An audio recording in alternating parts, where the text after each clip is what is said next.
Assalamu alaikum and welcome to the Today Show on this beautiful Wednesday evening. It's Thursday. Oh my goodness, it's Thursday. I'm still stuck in yesterday. Yeah. That's how good yesterday was for me, mashallah.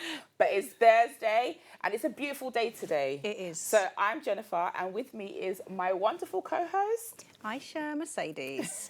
So we do hope that you're enjoying the evening as much as we have and the week so far. And as always, we've got stories from around the world and great guests joining us here on the show. Now, before we move on, we do want to highlight two young men who are among many aiming to be the Wright brothers of Nigeria by building a plane using recycled materials.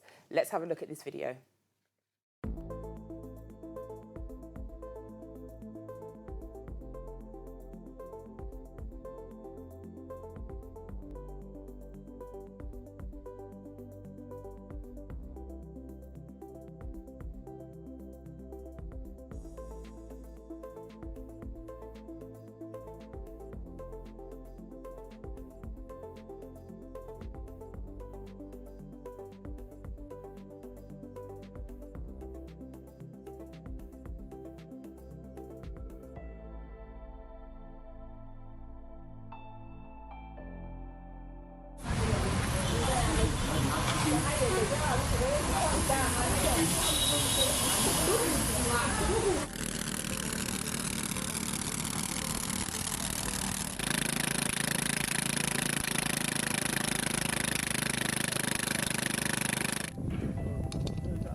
Absolutely Amazing. fascinating, Yeah. honestly.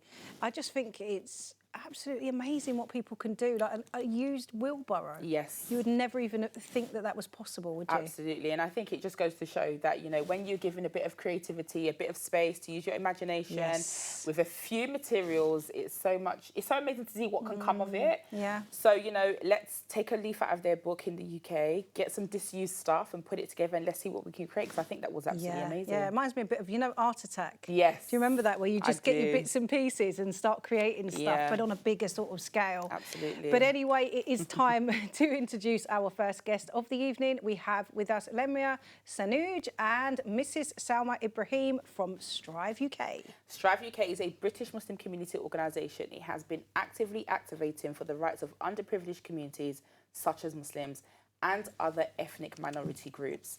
StriveUK often organises programmes on Islamophobia, Hindutva and other relevant issues. Yes, Women's Conference is one of StriveUK's flagship events, and it was the third time that StriveUK organised a women's conference, this time with the title of Suhbah.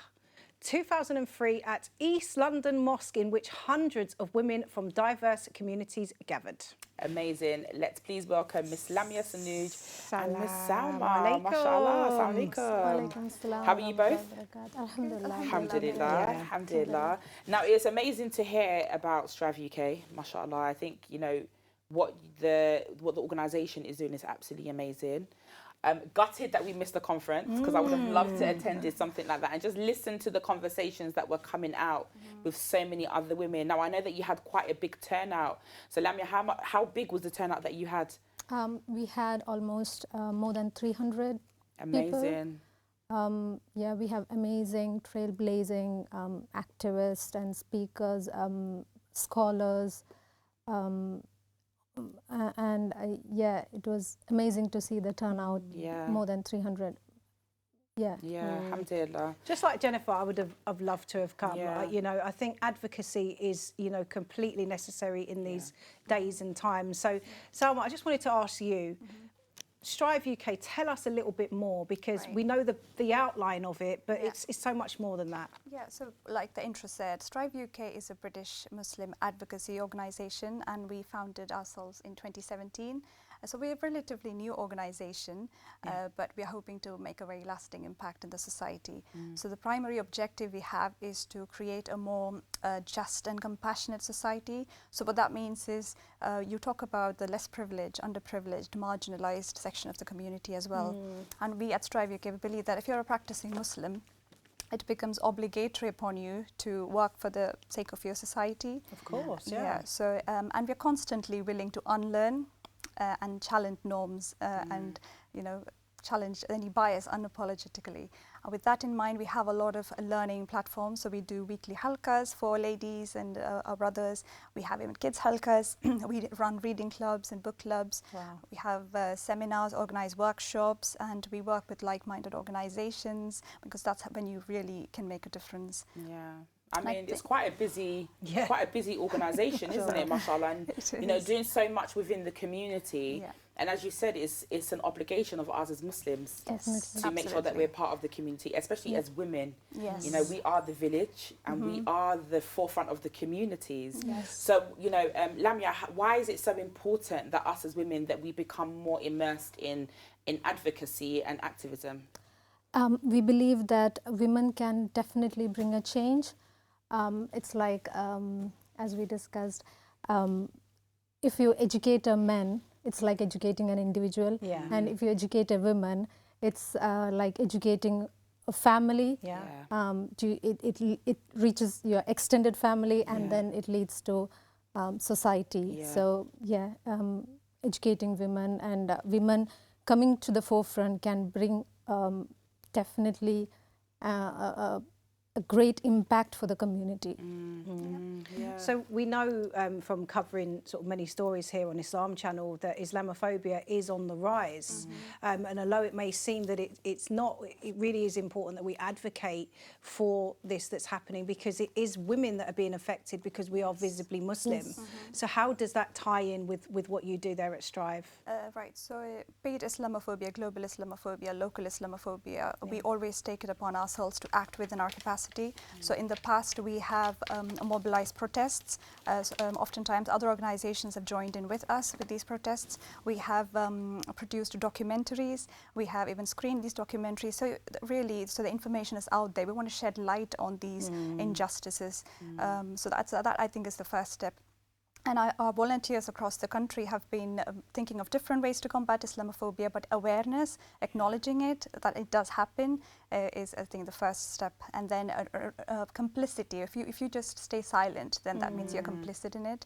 Yeah. So make some noise. Yeah. So I completely agree, because, you know, with racism, we say that, you know, it's not, being an ally is not enough. Yeah. You know, you have to really be anti-racist. Yeah. So if we're saying that we're fighting something, we have to be vocal in it. Yeah, And if we yes. see And- something, Yeah, and Absolutely. I had the privilege to talk about this Islamophobia during the conference, and I explained what are the types of Islamophobia and how it is important to identify it as a racism. Yeah. And the sad part of it was a girl came forward to explain her story that she was facing in her school. Right, right. She was really breaking down while explaining her, while narrating her story. And so we believe that through this conference, we provided an open space, a safe space, so that children, kids, young, can come forward and open up themselves. Yeah. So I think that's the first step. We have to provide them a safe space to open up. Yeah. And then we should show our support and the actions that we need to take going forward. Yeah. So Lamya, just to lead on from that, because you kind of mentioned that you spoke about the different types of Islamophobia, and you kind of elaborated a little bit more. Maybe you could elaborate for the viewers at home that are watching that may be being affected by Islamophobia. Yeah. So the different types of, we should be able to identify what is Islamophobic behavior. Yeah. It can be like racial slur. It can be like even political. Even if you go to airport, you can feel that the checking and everything. If you're a hijabi, if you're a birded person, you know, and the discrimination at the workplace. Yeah. It is said that if you are a Muslim named person, or if you are a hijabi person, it is 3 times less likely to be called for a job interview. Wow. And it is also said that the child line group are recording a 69% of rise in the Islamophobic bullying, even in parks, public playgrounds, and the common term they're being used as terrorists and bombers. So it is really important to identify them. The thing is, some people feel it like it's okay, it's one of a kind of incident.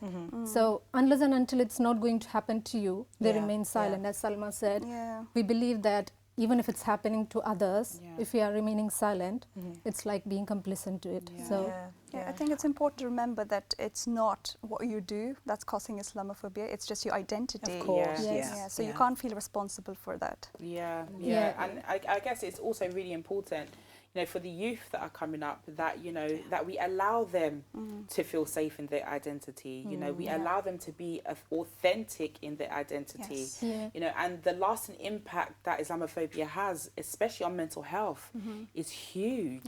You know, so going back to the Suhbah, the conference that you had, how have you seen the impact in the community in highlighting these issues and talking about these issues? So at the conference, like you said, we had a wide panel of, we had 3 different panels, and we had a variety of topics to talk about. And the overwhelming feedback that we received were that we usually don't talk about these topics in regular conferences. That's true. So we got, the content that was covered was wide, it was very relevant and current, and so that's overwhelmingly positive response from the sisters and the speakers as well. So much so that many sisters came forward afterwards. They've been contacting StriveUK saying, oh, we want to be part of this, we want to do something about it. So it makes sense to actually advocate for these changes. Absolutely. I was thinking kind of how important is it for somebody to share their story, because I think that, you know, we're living in a day and time where people are taking to social media to talk about their experiences, and I think the more that people come out and are open about the experiences that they've had, the more other people feel more open to and confident about it, right? Yes, definitely. And since this was a women's only space, the sisters felt more confident to talk about their experience. And the speakers we had, they shared amazing experience. One of our speakers was Sister Shaima Dalali. She is the former NUS National Union Students President, and she did face a lot of attacks during her universities. She still have cases and legal things going on, but it was really inspiring to listen. It was really awestruck to see her standing, still standing firm and inspiring all of us. So all the sisters, soon after her talk, all the sisters came out and started talking to her, you know. So that was the atmosphere we provided. They could engage with them directly. They could share them. So it was amazing. And like you were saying as well, Jennifer, it's people need support after that, because it's like a trauma that you've gone through. If you're abused or attacked on the street, you know, and then you go on to kind of carry that trauma. And if you don't reach out for help, then you can't get the support or the therapy that you need. And kind of like, it's really great that you guys have got, you know, such a fantastic organisation to support. And one thing the speaker shared was it's okay to feel depressed, it's okay to go low. Absolutely. And then you can raise up when you feel, you know, it's okay. We all process it differently. I mean, some people need their space, some people need to talk about it immediately, but, you know, whenever you're ready.